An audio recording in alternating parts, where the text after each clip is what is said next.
Thank you very much. Very much appreciated.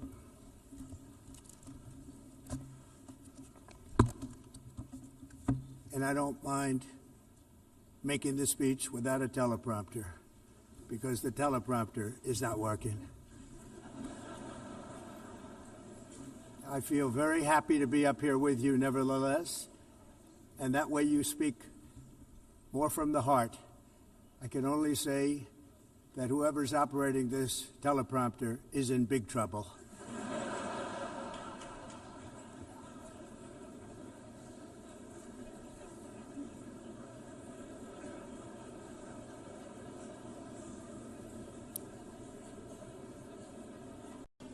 Hello, Madam First Lady.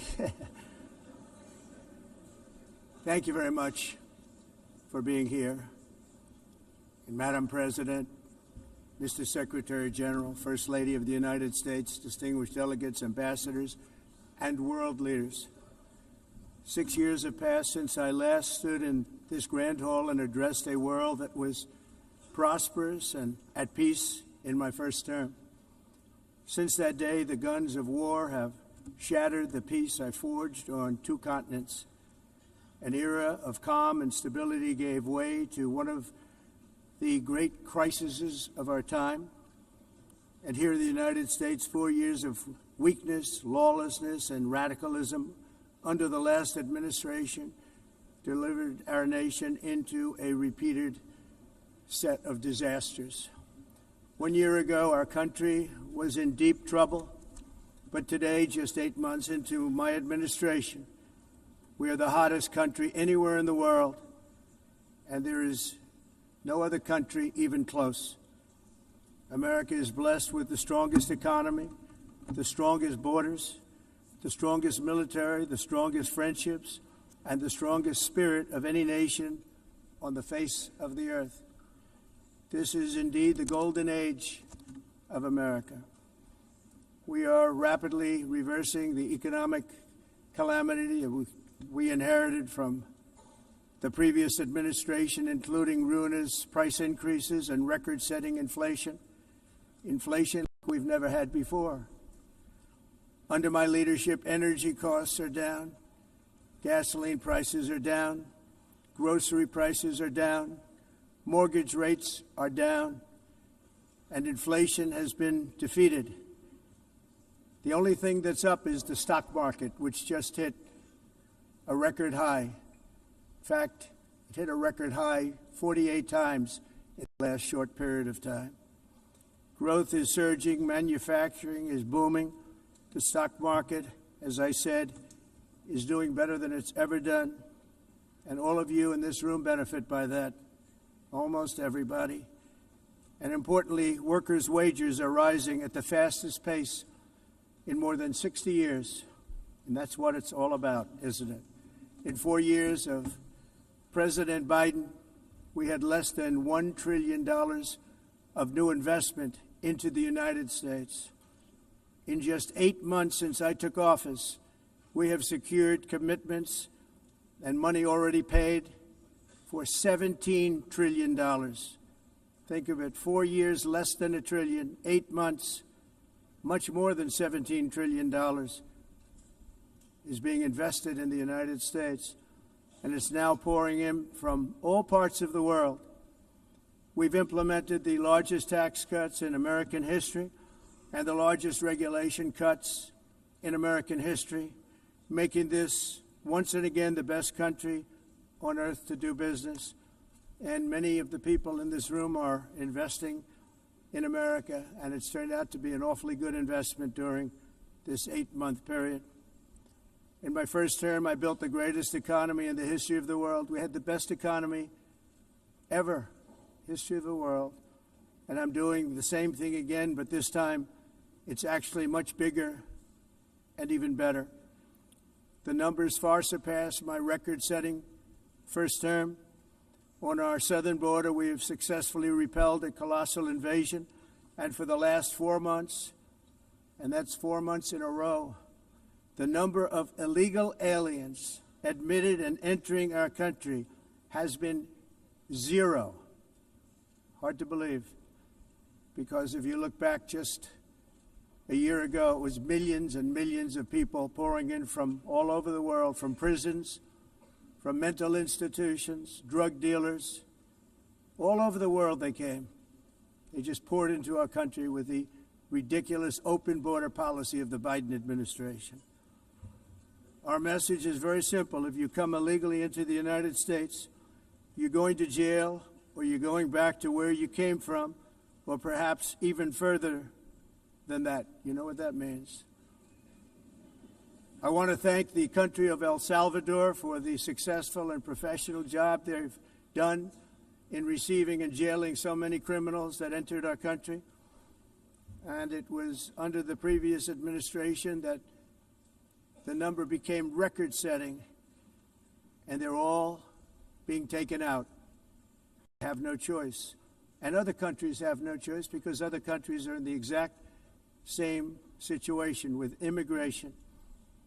It's destroying your country, and you have to do something about it. On the world stage, America is respected again like it has never been respected before. You think about 2 years ago, 3 years ago, 4 years ago, or 1 year ago, we were a laughingstock all over the world. At the NATO summit in June, virtually all NATO members formally committed to increase defense spending, at my request, from 2% to 5% of GDP, making our alliance far stronger and more powerful than it was ever before. In May, I traveled to the Middle East to visit my friends and rebuild our partnerships in the Gulf and those valued relationships with Saudi Arabia, Qatar, and the UAE, and other countries are now, I believe, closer than ever before. My administration has negotiated one historic trade deal after another, including with the United Kingdom, the European Union, Japan, South Korea, Vietnam, Indonesia, the Philippines, Malaysia, and many, many others. Likewise, in a period of just 7 months, I have ended 7 unendable wars. They said they were unendable. You're never going to get them solved. Some were going for 31 years, 2 of them, 31, think of it, 31 years. One was 36 years. One was 28 years. I ended 7 wars. And in all cases, they were raging with countless thousands of people being killed. This includes Cambodia and Thailand, Kosovo and Serbia, the Congo and Rwanda, a vicious, violent war that was, Pakistan and India, Israel and Iran, Egypt and Ethiopia, and Armenia and Azerbaijan. It included all of them. No president or prime minister, and for that matter, no other country has ever done anything close to that. And I did it in just 7 months. It's never happened before. There's never been anything like that. I'm very honored to have done it. It's too bad that I had to do these things instead of the United Nations doing them. And sadly, in all cases, the United Nations did not even try to help in any of them. I ended 7 wars, dealt with the leaders of each and every one of these countries, and never even received a phone call from the United Nations offering to help in finalizing the deal. All I got from the United Nations was an escalator that on the way up stopped right in the middle. If the First Lady wasn't in great shape, she would have fallen, but she's in great shape. We're both in good shape. We both stood. And then a teleprompter that didn't work. These are the 2 things I got from the United Nations, a bad escalator and a bad teleprompter. Thank you very much. And by the way, it's working now. It just went on. Thank you. I think I should just do it the other way. It's easier. Thank you very much. I didn't think of it at the time because I was too busy working to save millions of lives. That is the saving and stopping of these wars. But later I realized that the United Nations wasn't there for us. They weren't there. I thought of it really after the fact, not during these negotiations, which were not easy. That being the case, what is the purpose of the United Nations? The UN has such tremendous potential. I've always said it. It has such tremendous, tremendous potential, but it's not even coming close to living up to that potential. For the most part, at least for now, all they seem to do is write a really strongly worded letter and then never follow that letter up. It's empty words, and empty words don't solve war. The only thing that solves war and wars is action. Now, after ending all of these wars and also earlier negotiating the Abraham Accords, which is a very big thing for which our country received no credit, never receives credit. Everyone says that I should get the Nobel Peace Prize for each one of these achievements. But for me, the real prize will be the sons and daughters who live to grow up with their mothers and fathers, because millions of people are no longer being killed in endless and unglorious wars. What I care about is not winning prizes, it's saving lives. We saved millions and millions of lives with the 7 wars. And we have others that we're working on, and you know that. Many years ago, a very successful real estate developer in New York, known as Donald J. Trump, I bid on the renovation and rebuilding of this very United Nations complex. I remember it so well. I said at the time that I would do it for $500 million, rebuilding everything. It would be beautiful. I used to talk about, I'm going to give you marble floors. They're going to give you terrazzo. I'm going to give you the best of everything. You're going to have mahogany walls. They're going to give you plastic. But they decided to go in another direction, which was much more expensive at the time, and which actually produced a far inferior product. And I realized that they did not know what they were doing when it came to construction, and that their building concepts were so wrong, and the product that they were proposing to build was so bad and so costly. It was going to cost them a fortune. And I said, and wait till you see the overruns. Well, I turned out to be right. They had massive cost overruns and spent between $2 and $4 billion on the building and did not even get the marble floors that I promised them. You walk on terrazzo. Do you notice that? As far as I'm concerned, frankly, looking at the building and getting stuck on the escalator, they still haven't finished the job. They still haven't finished. That was years ago. The project was so corrupt that Congress actually asked me to testify before them on the tremendous waste of money, because it turned out that they had no idea what it was, but they knew it was anywhere between $2 and $4 billion as opposed to $500 million with a guarantee. But they had no idea, and I said it cost much more than $5 billion. Unfortunately, many things in the United Nations are happening just like that, but on an even much bigger scale, much, much bigger. Very sad to see. Whether the UN can manage to play a productive role, I've come here today to offer the hand of American leadership and friendship to any nation in this assembly that is willing to join us in forging a safer, more prosperous world. And it's a world that we'll be much happier with. A dramatically better future is within our reach. But to get there, we must reject the failed approaches of the past and work together to confront some of the greatest threats in history. There is no more serious danger to our planet today than the most powerful and destructive weapons ever devised by man, of which the United States, as you know, has many. Just as I did in my first term, I've made containing these threats a top priority, starting with the nation of Iran. My position is very simple. The world's #1 sponsor of terror can never be allowed to possess the most dangerous weapon. That's why, shortly after taking office, I sent the so-called Supreme Leader a letter making a generous offer. I extended a pledge of full cooperation in exchange for a suspension of Iran's nuclear program. The regime's answer was to continue their constant threats to their neighbors and U.S. interests throughout the region, and some great countries that are right nearby.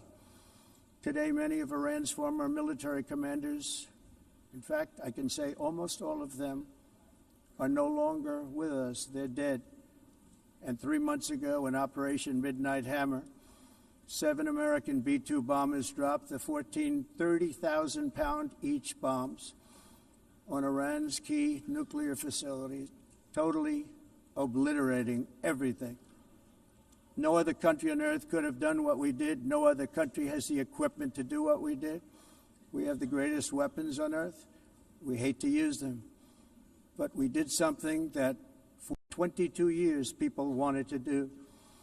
With Iran's nuclear enrichment capacity demolished, I immediately brokered an end to the 12-day war, as it's called, between Israel and Iran, with both sides agreeing to fight no longer.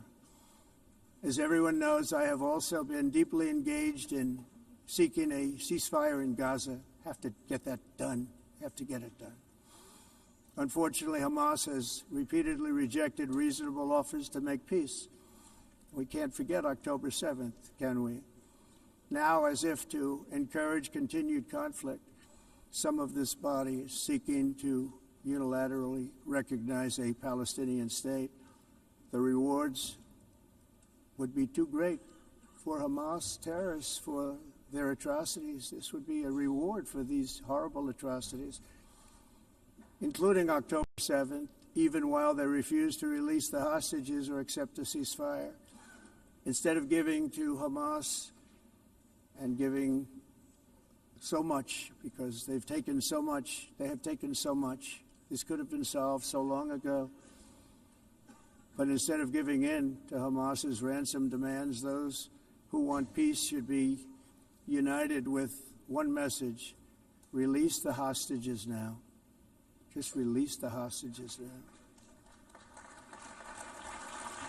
Thank you.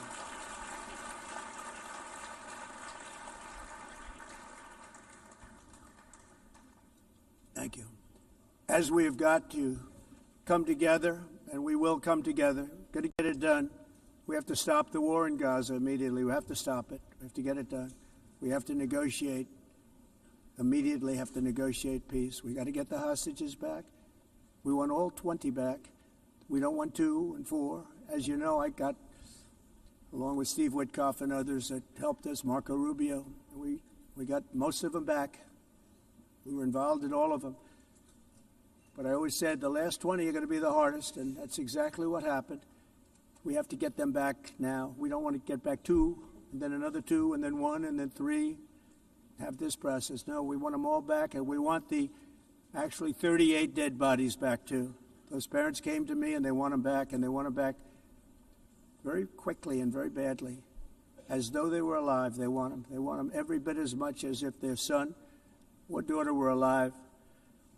I've also been working relentlessly, stopping the killing in Ukraine.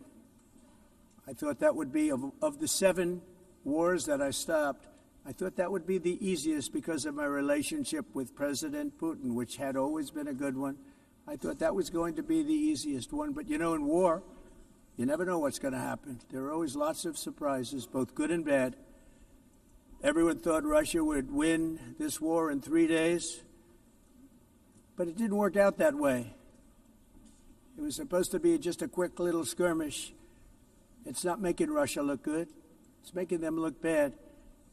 No matter what happens from here on out, this was something that should have taken a matter of days, certainly less than a week.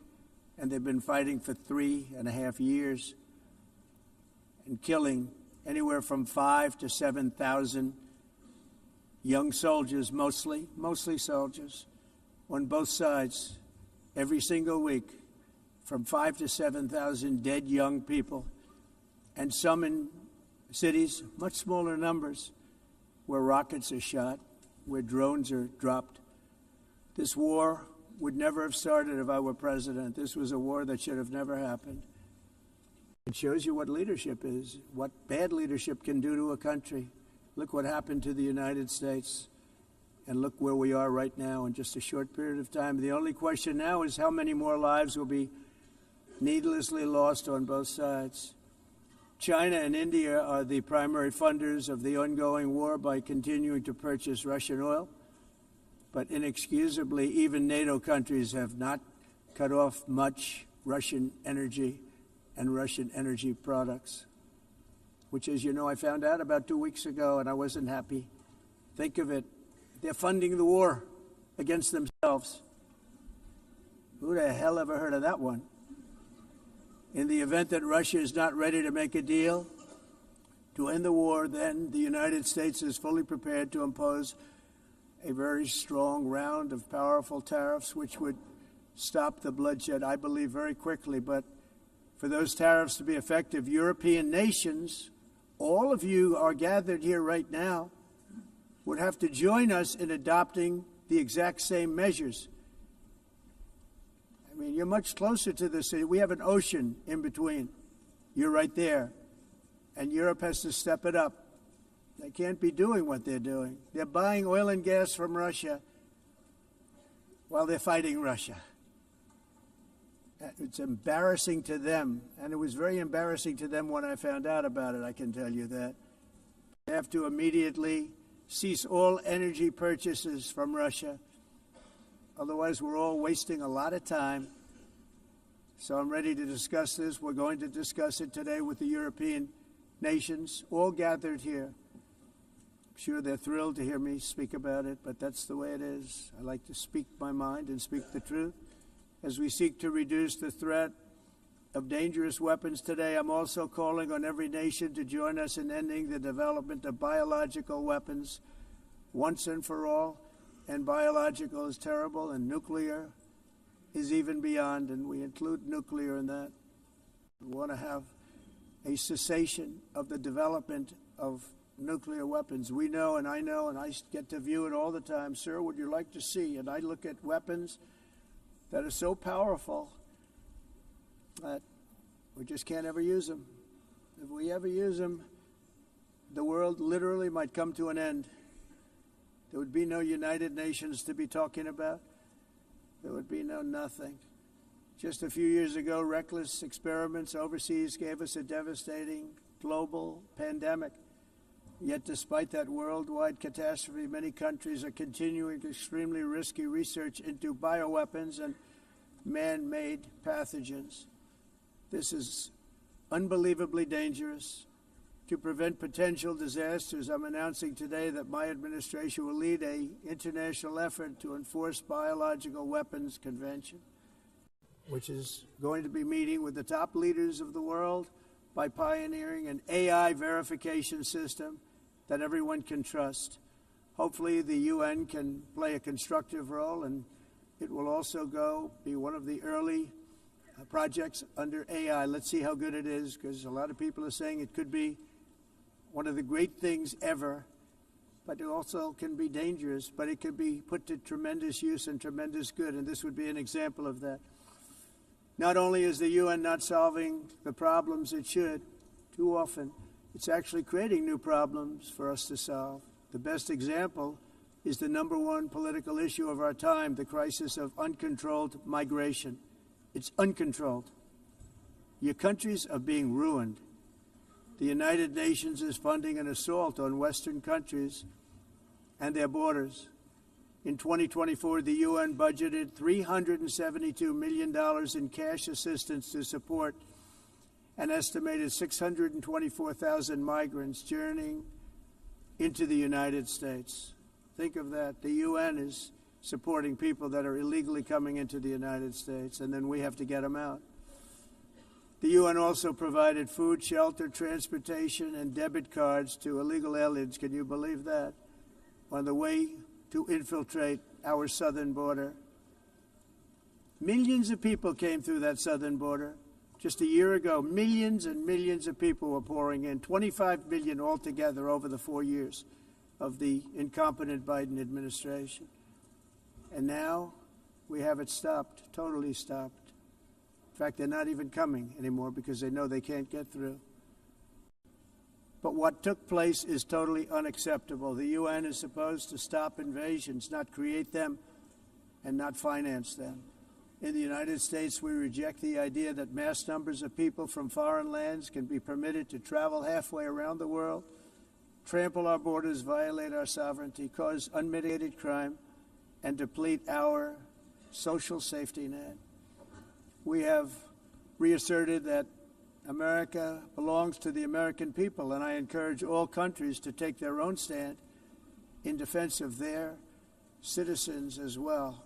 You have to do that because I see it. I'm not mentioning names. I see it, and I could call every single one of them out. You're destroying your countries. They're being destroyed.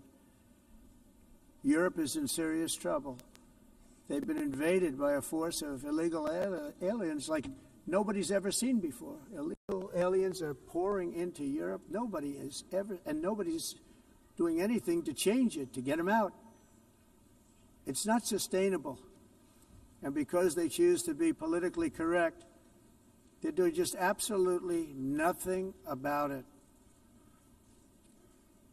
And I have to say, I look at London, where you have a terrible mayor, terrible mayor, and it's been so changed, so changed.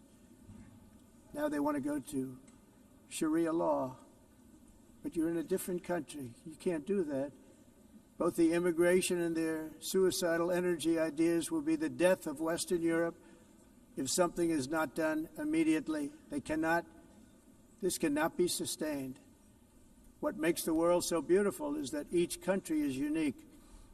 But to stay this way, every sovereign nation must have the right to control their own borders. You have the right to control your borders, as we do now, and to limit the sheer numbers of migrants entering their countries and paid for by the people of that nation that were there and that built that particular nation at the time.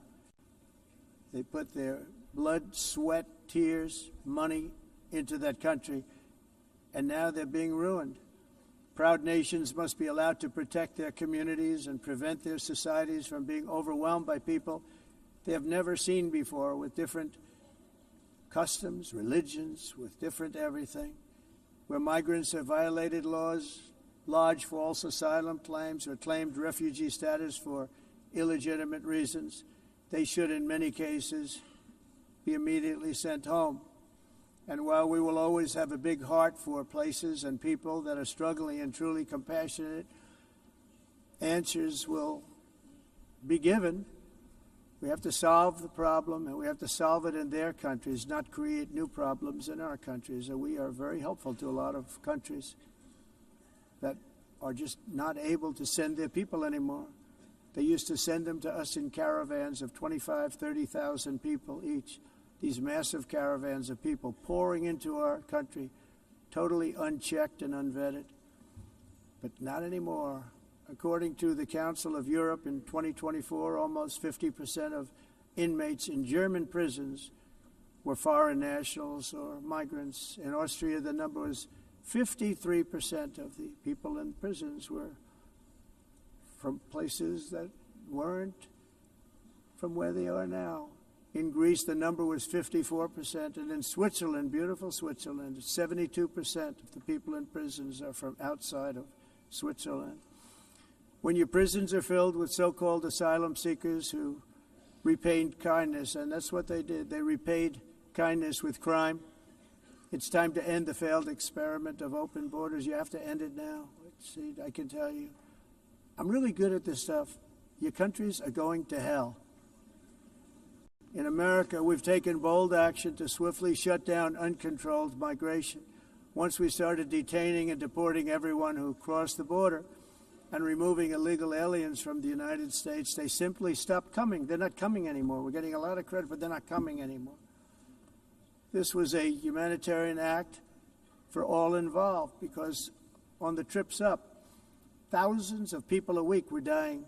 Women were being raped. Nobody's ever seen anything like it. Raped, horribly beaten, raped.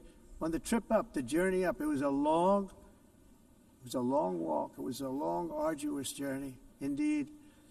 And it was also a historic victory against human trafficking throughout the region. What we did was a victory, and we saved so many lives of people that wouldn't make the journey. That journey was loaded up with death.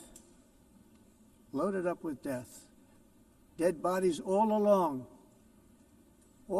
the roads of jungles. To get up, they go through jungles, they go through areas so hot you couldn't breathe. They were dying of suffocation, areas so hot that you couldn't breathe. Dead bodies all over. By them not coming, we're saving tremendous numbers of lives. My people have done a fantastic job in doing what they did, and the American public agrees with it. I mean, I was very proud to see this morning I have the highest poll numbers I've ever had. Part of it is because of what we've done on the border. I guess the other part is what we've done on the economy. Joe Biden's policies empowered murderous gangs, human smugglers, child traffickers, drug cartels, and prisoners from all over the world. The previous administration also lost nearly 300,000 children. Think of that. They lost more than 300,000 children, little children, who were trafficked into the United States on the Biden watch, many of whom have been raped, exploited, and abused, and sold. Sold. Nobody talks about that. The fake news doesn't write about it. With many others, young children who are missing or dead. And we found a lot of these children, and we're sending them back, and we've been sending them back to their parents. They said, nobody knows who they are. They said, where do you come from? And they'll give us a country, and we'll find out, and we'll figure it out, and we'll bring them back to their homes. And the mother and father rush to the door, and their tears in their eyes. They can't believe that they're seeing their son or daughter, their little son or daughter again. We've done almost 30,000 of them so far. Any system that results in the mass trafficking of children is inherently evil.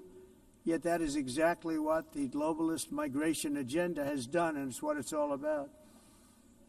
In America, those days, as you know, are over. The Trump administration is working, and we are continuing to work to track down the villains that are causing this problem, and also, as I said, to get back the 30,000 we've already returned. Now I think we're going to have another. We're going to find a lot. You're not going to find all of them. 300, more than 300,000. They're lost or they're dead. They're lost or they're dead because of the animals that did this. To protect our citizens, I've also designated multiple savage drug cartels as far as and you see this, and you see it happening right before your eyes. Let's put it this way. People don't like taking big loads of drugs in boats anymore. There aren't too many boats that are traveling on the seas by Venezuela. They tend not to want to travel very quickly anymore. And we've virtually stopped drugs coming into our country by sea. We call them the water drugs. They kill hundreds of thousands of people.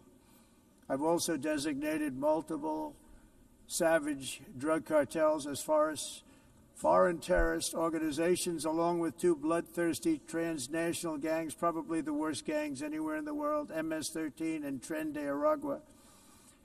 Tren de Aragua is from Venezuela, by the way. Such organizations torture, maim, mutilate, and murder with impunity. They're the enemies of all humanity. For this reason, we've recently begun using the supreme power of the United States military to destroy Venezuelan terrorists and trafficking networks led by Nicolas Maduro. To every terrorist thug smuggling poisonous drugs into the United States of America, please be warned that we will blow you out of existence. That's what we're doing. We have no choice. Can't let it happen. They're destroying. I believe we lost 300,000 people last year to drugs, 300,000. Fentanyl and other drugs. Each boat that we sink carries drugs that would kill more than 25,000 Americans. We will not let that happen. Energy is another area where the United States is now thriving like never before. We're getting rid of the falsely named renewables. By the way, they're a joke. They don't work. They're too expensive. They're not strong enough to fire up the plants that you need to make your country great. The wind doesn't blow. Those big windmills are so pathetic and so bad, so expensive to operate. And they have to be rebuilt all the time, and they start to rust and rot. most expensive energy ever conceived, and it's actually energy. You're supposed to make money with energy, not lose money. You lose money, the governments have to subsidize. You can't put them out without massive subsidies. And most of them are built in China, and I give China a lot of credit. They build them, but they have very few wind farms. So why is it that they build them and they send them all over the world, but they barely use them? You know what they use? Coal. They use gas. They use almost anything, but they don't like wind. But they sure as hell like selling the windmills. Europe, on the other hand, is a long way to go, with many countries being on the brink of destruction because of the green energy agenda. And I give a lot of credit to Germany. Germany was being led down a very sick path, both on immigration, by the way, and on energy. They were going green, and they were going bankrupt. And the new leadership came in, and they went back to where they were, with fossil fuel and with nuclear, which is good. It's now safe. You can do it properly. But they went back to where they were, and they opened up a lot of different plants, energy-producing plants, and they're doing well. I give Germany a lot of credit for that. They've said this is a disaster, what's happening. They were going all green. All green is all bankrupt. That's what it represents. And it's not politically correct. I'll be very badly criticized for saying it, but I'm here to tell the truth. I don't care. It doesn't matter to me. I'm in New York City. I'm feeling a lot safer. Crime, we're getting crime down.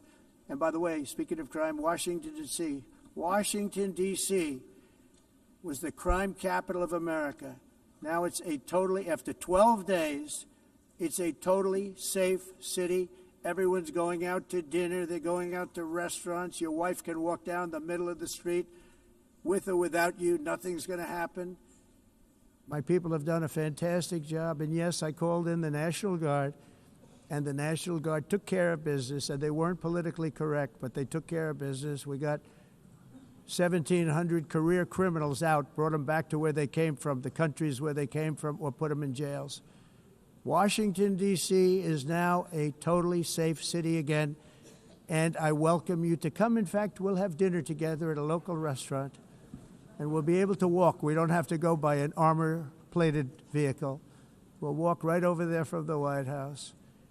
They've given up their powerful edge, a lot of the countries that we're talking about, in oil and gas, such as essentially closing the great North Sea oil. Oh, the North Sea, I know it so well. Aberdeen was the oil capital of Europe, and there's tremendous oil that hasn't been found in the North Sea, tremendous oil. And I was with the Prime Minister I respect and like a lot, and I said, you're sitting with the greatest asset. They essentially closed it by making it so highly taxed that no developer, no oil company can go there. They have tremendous oil left, and more importantly, they have tremendous oil that hasn't even been found yet. And what a tremendous asset for the United Kingdom. And I hope the Prime Minister is listening, because I told it to him 3 days in a row. That's all he heard. North Sea oil, North Sea, because I want to see them do well.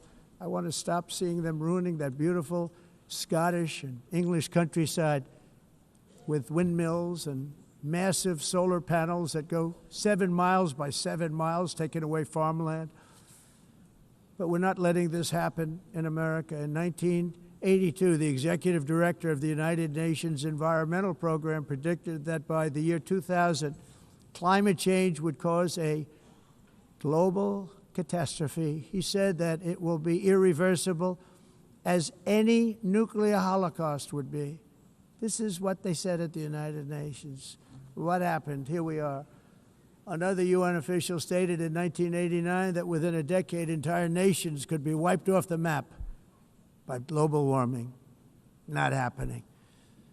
You know, it used to be global cooling. If you look back years ago in the 1920s and the 1930s, they said, global cooling will kill the... We have to do something. And they said global warming will kill the world. But then it started getting cooler, so now they could just call it climate change, because that way they can't miss. It's climate change. Because if it goes higher or lower, whatever the hell happens, there's climate change. It's the greatest con job ever perpetrated on the world, in my opinion. Climate change, no matter what happens, you're involved in that. No more global warming, no more global cooling. All of these predictions made by the United Nations and many others, often for bad reasons, were wrong. They were made by stupid people that have cost their countries fortunes and given those same countries no chance for success. If you don't get away from this green scam, your country is going to fail. And I'm really good at predicting things, you know. They actually said during the campaign they had a hat, the best-selling hat. Trump was right about everything. And I don't say that in a braggadocious way, but it's true. I've been right about everything. And I'm telling you that if you don't get away from the green energy scam, your country is going to fail. And if you don't stop people that you've never seen before, that you have nothing in common with, your country is going to fail. I'm the President of the United States, but I worry about Europe. I love Europe. I love the people of Europe. And I hate to see it being devastated by energy and immigration. This double-tailed monster destroys everything in its wake, and they cannot let that happen any longer. You're doing it because you want to be nice. You want to be politically correct, and you're destroying your heritage. They must take control strongly and immediately of the unmitigated immigration disaster and the fake energy catastrophe before it's too late. The carbon footprint is a hoax made up by people with evil intentions, and they're heading down a path of total destruction. You know, the carbon footprint was a big, big thing a few years ago. I remember hearing about the carbon footprint, and then President Obama would get into Air Force One, a massive Boeing 747, and not a new one, an old one with old engines that spew everything into the atmosphere. He'd talk about the carbon footprint, we must do so. Then he'd get in and he'd fly from Washington to Hawaii to play a round of golf. And then he'd get back onto that big, beautiful plane and he'd fly back and he'd talk about, again, global warming and the carbon footprint. It's a con job. At extreme cost and expense, Europe reduced its own carbon footprint by 37%. Think of that. Congratulations, Europe. Great job. You cost yourself a lot of jobs, a lot of factories closed, but you reduced the carbon footprint by 37%. However, for all of that sacrifice and much more, it's been totally wiped out and then some by a global increase of 54%. Much of it coming from China and other countries that are thriving around China, which now produces more CO2 than all the other developed nations in the world. So all of these countries are working so hard on the carbon footprint, which is nonsense, by the way. It's nonsense. You know, it's interesting. In the United States, we have still radicalized environmentalists, and they want the factories to stop. Everything should stop. No more cows. We don't want cows anymore. I guess they want to kill all the cows. They want to do things that are just unbelievable, and you have it too. But you know, we have a border, strong, and we have a shape, and that shape doesn't just go straight up. That shape is amorphous when it comes to the atmosphere. And if we had the most clean air, and I think we do, we have very clean air. We have the cleanest air we've had in many, many years. But the problem is that other countries, like China, which has air that's a little bit rough, it blows. And no matter what you're doing down here, the air up here tends to get very dirty because it comes in from other countries where their air isn't so clean. And the environmentalists refuse to acknowledge that. Same thing with garbage. In Asia, they dump much of their garbage right into the ocean. And over about a 1 week and 2 week journey, it flows right past Los Angeles. You've seen it. Massive amounts of garbage, almost too much to do anything about, flowing past Los Angeles, past San Francisco, and then somebody will get in trouble because he dropped a cigarette on the beach. The whole thing is crazy. The primary effect of these brutal green energy policies has not been to help the environment, but to redistribute manufacturing and industrial activity from developed countries that follow the insane rules that are put down to polluting countries that break the rules and are making a fortune. They're making a fortune. European electricity bills are now 4 to 5 times more expensive than those in China, and 2 to 3 times higher than the United States. And our bills are coming way down. You probably see that our gasoline prices are way down. You know, we have an expression, drill, baby, Nós drill. reduzimos And os that's what we're custos doing. de We're energia gonna be much lower in a porque year from now. nós faremos But they've come como way a down over the expressão, last year. vamos fazer As a tudo result, isso, reduzir os every custos de energia air conditioner e os is custos like diminuíram nos Estados Unidos. very uncommon to see one in some of these countries Por exemplo, because se você the olhar electric costs are so high. So while nos the U.S. países has approximately faturas de 1,300 heat-related deaths Nós não annually, it's a lot. climatizamos, Europe loses mas more nós than nos Estados Unidos 175,000 people to heat deaths conseguimos each year.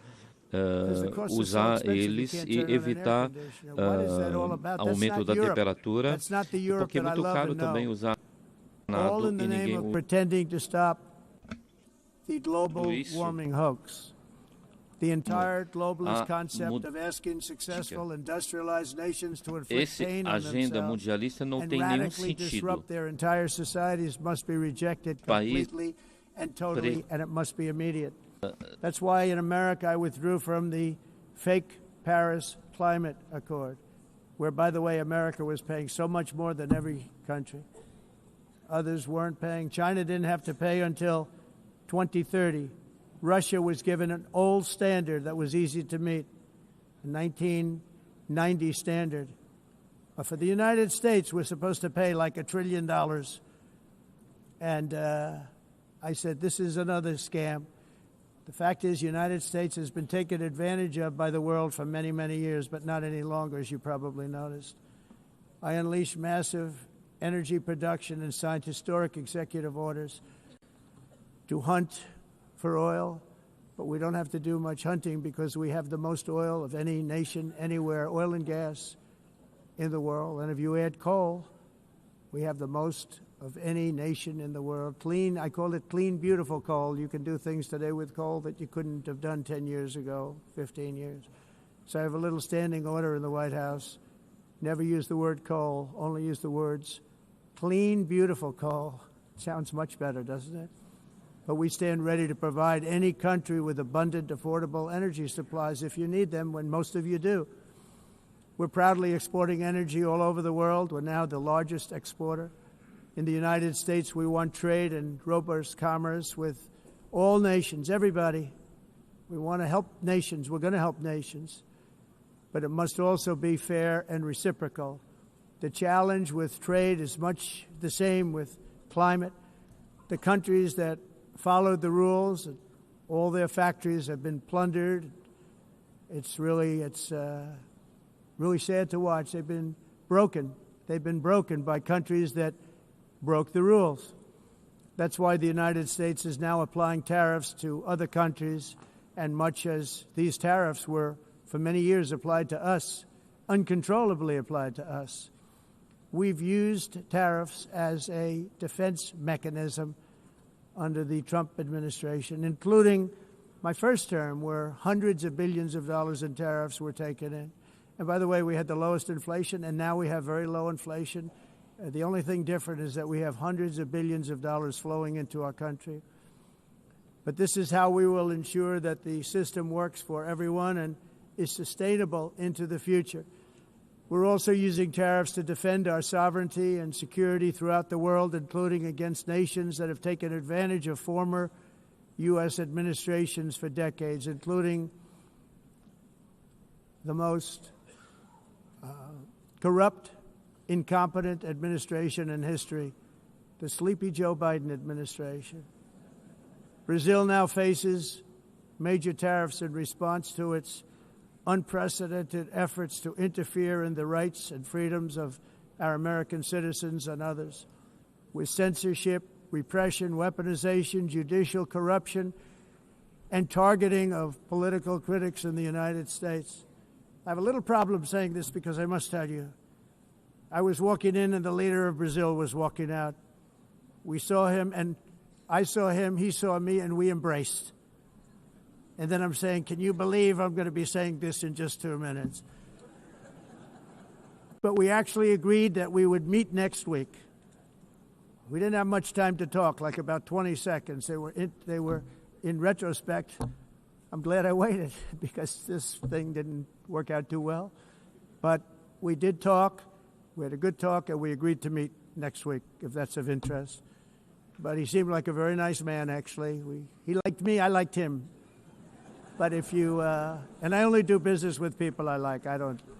When I don't like them, I don't like them. But we had, at least for about 39 seconds, we had excellent chemistry. It's a good sign. But also in the past, Brazil, can you believe this, unfairly tariffed our nation, but now because of our tariffs, we are hitting them back, and we're hitting them back very hard. As president, I will always defend our national sovereignty and the rights of American citizens. So I'm very sorry to say this, that Brazil is doing poorly and will continue to do poorly. They can only do well when they're working with us. Without us, they will fail, just as others have failed. It's true. Next year, the United States will celebrate the 250th anniversary of our glorious independence, a testament to enduring power and American freedom and spirit. We will also be proudly hosting the 2026 FIFA World Cup, and shortly thereafter, the 2028 Olympics, which is going to be very exciting. I hope you all come. I hope that countless people from all over the globe will take part of these will be great celebrations of liberty and human achievement, and that together we all can rejoice in the miracles of history that began in July 4th, 1776, when we founded the light to all nations. And it's something really that an amazing thing came out of that date. It's called the United States of America. In honor of this momentous anniversary, I hope that all countries who find inspiration in our example will join us in renewing our commitment, values, and those values, really, that we hold so dear together. Let us defend free speech and free expression. Let us protect religious liberty, including for the most persecuted religion on the planet today. It's called Christianity. And let us safeguard our sovereignty and cherish qualities that have made each of our nations so special, incredible, and extraordinary. In closing, I just want to repeat that immigration and the high cost of so-called green renewable energy is destroying a large part of the free world and a large part of our planet. Countries that cherish freedom are fading fast because of their policies on these two subjects. You need strong borders and traditional energy sources if you are going to be great again. Whether you have come from north or south, east or west, near or far, every leader in this beautiful hall today represents a rich culture, a noble history, and a proud heritage that makes each nation majestic and unique, unlike anything else in human history or any other place on the face of the earth. From London to Lima, from Rome to Athens, from Paris to Seoul, from Cairo to Tokyo and Amsterdam to right here in New York City, we stand on the shoulders of the leaders and legends, generals and giants, heroes and titans who won and built our beloved nations, all of our nations, with their own courage, strength, spirit, and skill. Our ancestors climbed mountains, conquered oceans, crossed deserts, and trekked over wide open plains. They charged into thunderous battles, plunged into grave dangers, and they were soldiers and farmers and workers and warriors and explorers and patriots.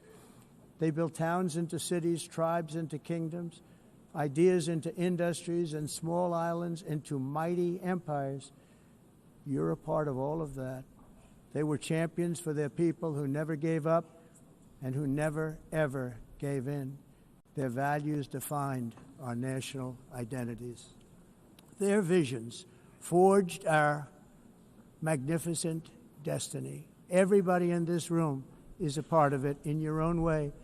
Each of us inherits the deeds and the myths the triumphs, the legacies of our own heroes and founders who so bravely showed us the way. Our ancestors gave everything for homelands that they defended with pride, with sweat, with blood, with life, and with death. Now the righteous task of protecting the nations that they built belongs to each and every one of us. So together let us uphold our sacred duty to our people and to our citizens. Let us protect their borders, ensure their safety, preserve their cultures, treasure, and traditions, and fight for their precious dreams and their cherished freedoms. And in friendship and really a beautiful vision, let us all work together to build a bright, beautiful planet, a planet that we all share, a planet of peace and a world that is richer, better, and more beautiful than ever before. That can happen. It will happen.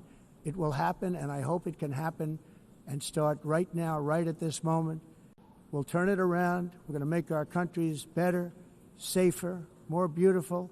We're going to take care of our people. Thank you very much. It's been an honor. God bless the nations of the world. Thank you very much. Bye.